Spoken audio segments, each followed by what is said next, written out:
Hey Girl Scouts, I'm Andrea Peterson. Today we're going to be learning about the I Heart Wisconsin patch program. So we're going to be getting started here at about 3:02. So when you get on here, if you want to maybe write where you're tuning in from and something you like to do outside, or if you're from Wisconsin, say something you like to do from Wisconsin.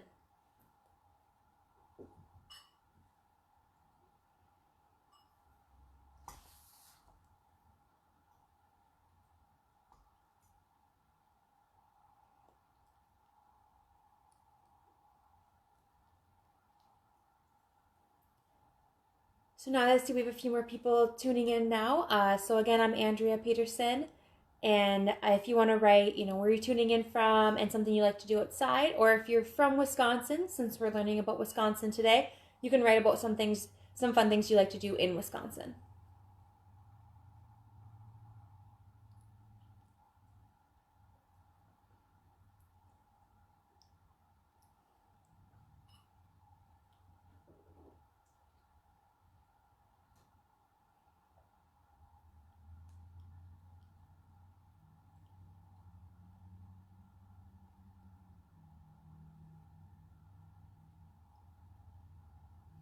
So I'm not from Wisconsin, but I went to school in Wisconsin, so I got to experience Superior, Wisconsin, and hit up one of the A&Ws there, which I really love A&W. I know those are spread across a few different places in Wisconsin. There's one in Green Bay right next to the Green Bay Packers stadium. They actually named a burger after Eddie Lacy, who played on the Packers. And then they named it after Jordy Nelson, who played. So each year they pick a different player on the Packers to name a burger after. All right, so it is 3:02, so we are going to start getting started. So again, today I'm Andrea Peterson. I'm the program specialist with Girl Scouts of Minnesota and Wisconsin Lakes and Pines, and we're going to be going over the I Heart Wisconsin patch program today. So last week we did the I Heart Minnesota, and so they're similar when it comes to categories and different things we're learning about, but this week it's about Minnesota. So I'm super excited about sharing Wisconsin with you guys. So I see we have some different people tuning in, which is awesome. So if you look in the program, if you look in the events, there is the requirement page. So this is a all-level program that you can do from Daisies all the way to Ambassadors, which is an awesome thing if you're looking for fun things to do. Mm-hmm. So I'm going to start with going over the requirements for each of the age levels, and then we'll get started with the required activities, and then I picked some 3 additional activities that you can also do as well. So for Daisies and Brownies, your requirements are the 2 starred, so the 2 required activities, and then you have to pick 3 additional activities of your choice. For the juniors, you have to do the 2 starred or required activities, and then 1 additional activity from each of the categories. There are 6 categories, and they are geography, history, state symbols, sports and leisure, Wisconsin's fame, and potluck. And then for cadets, seniors, and ambassadors, you have to do the 2 required activities, 1 additional from each of the categories, and then 2 more of your choosing that you would like to do. So those are requirements for the different age levels that you will be required to do.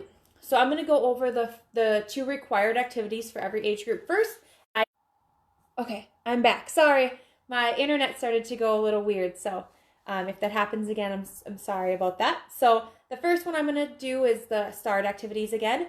And so the first one that you have to do is you're going to have to draw a map of Wisconsin. So for Daisies and Brownies, you just have to draw or paint or however you'd like to do a map of Wisconsin, and then add in just a little bit of what you know, or maybe just color it in and different things you know about Minnesota or of Wisconsin. So maybe it's cheese or cows or all these different things that you just know about Wisconsin. So that's the first one. And so if you're a junior and cadet, senior, and ambassador, you're going to have to add maybe some bodies of water, some surrounding states, and the capital of Wisconsin in your map as well. The second starred one is you're going to have to look up some state symbols. So I picked 3 state symbols. So the first one I picked is the state insect. The second one is the state domestic animal. And the next one is the state fruit. So I'm going to take a second here. You can kind of think about what you think they're going to be. And then we are going to, I'll ask them and then have you guys make comments on what you think they are. So the first one is, what do you think is the state insect of Wisconsin?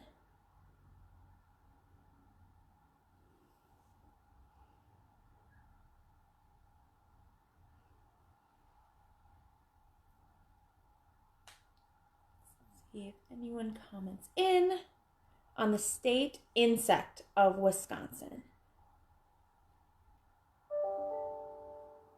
Let's see, a mosquito. That's a great guess.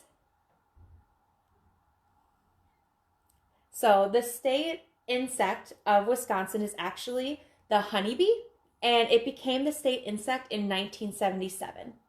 So the next question I'm going to ask, and you can type in your answer if you'd like, is the state domesticated animal. So a domesticated animal is an animal that humans have tamed and either use for work, like a work animal, or they can have them as a pet. So what do you think Wisconsin's state domesticated animal is?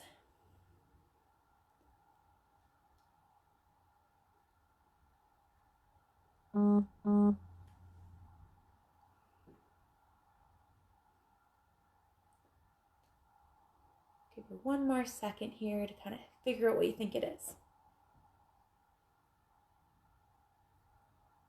All right, so the Wisconsin state domesticated is, so someone said a cow. Yeah, so it's actually a dairy cow. Since Wisconsin has tons of cheeses and they're really big on producing milk, their state domesticated animal is a dairy cow. And it became their state domesticated animal in 1971. So it was a great guess. So my last one is, what do you think Wisconsin's state fruit is?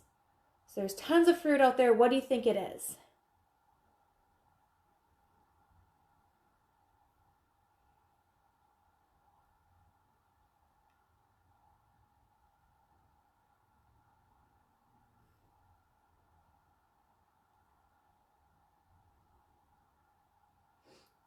I'll give you a few more seconds here to answer about the state fruit.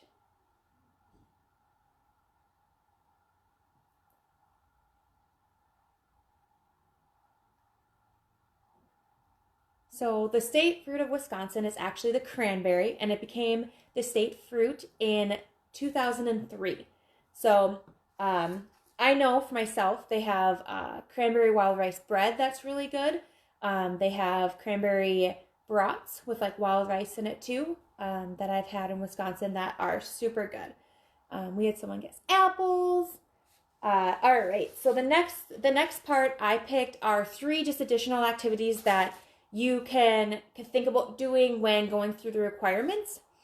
So the first one I picked was from the Wisconsin Fame. So I actually haven't been to a ton of Wisconsin famous places. I just haven't got around to Wisconsin that much yet. So I picked one that I thought was really cool, and I looked it up a little bit. So Wisconsin has a town that is known to be the birthplace of a ice cream sundae. So the town that I figured it was in Two Rivers, Wisconsin, and the reason they're considered to be the birthplace is a girl actually asked to have a sundae on a Wednesday afternoon, and they only had this.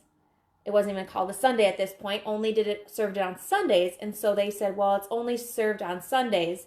And he goes, "But we'll make an exception for you." And the way they spelt it was just sun and then days, like it is nowadays. And then that's where they started making sundaes. And so they actually have a giant sign that says, "Welcome to Two Rivers, the birthplace of the ice cream sundae." So the scoop is in the town. So it's really a fun place to go, and they still have that business up and running where you could go maybe later this summer and get some awesome ice cream sundaes. So that's my first additional activity that I picked. The second one is from the potluck category, and it's Wisconsin has a large music festival during the summer, and it wants you to know where is it and then what is it all about. So it is in Milwaukee, Wisconsin, and then it has over 800 different acts out there on 11 different stages, and it runs for a few different weeks. This summer, it is actually pushed back until September, so it's not even in the summer this year, due to everything going on. So if you did want to check it out, it is going to be in September this year, and it's a fun, just tons of music, all different types, country, pop, hip hop. So there's tons of different music there. So my last activity that I picked was from the sports and leisure page. And so this is where you're going to find out what the state fish is. And then you're going to draw a picture. So the state fish is a muskie. So I drew a picture of it. And then it became the state fish in 1955. And with the state fish, depending on your age level, it will say, maybe try going fishing for it. I've never fished for a muskie, but they're a very big fish. And so it would be a really fun catch when you do get one. So that is the requirements for the I Heart Wisconsin badge. And so if you did want to order one, we do have them at our shops. And then you can also get the requirements in our link on Facebook. Thanks for tuning in. See ya.